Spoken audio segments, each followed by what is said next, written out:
কোন মাছে কী গুণ? ইলিশ মাছ খেলে মস্তিষ্কের কার্যক্ষমতা বাড়ায় এবং রক্তে ইনসুলিন বাড়াতে সাহায্য করে। চাদা মাছ খেলে শরীরের ক্যালসিয়ামের কমতি দূর করে। সিলভার কাপ এটি খেলে চোখের দৃষ্টিশক্তি বাড়ায়।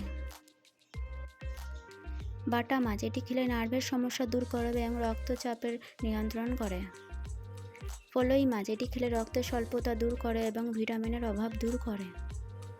ট্যাংরা এটি হার্টের ও মস্তিষ্কের ভালো রাখতে সাহায্য করে। শিং মাছ এটি দুর্বলতা দূর করতে খান। কই মাছ ক্যালসিয়াম এবং ভিটামিনের অভাব দূর করতে এই মাছটি খান। শুটকি মাছ যাদের কিডনির অসুখ আছে এবং ইউরিক অ্যাসিড আছে তারা খান। চিংড়ি মাছ এটি খেলে হাড় মজবুত হয়। রূপচাঁদা মাছ খেলে প্রোটিনের অভাব দূর করে।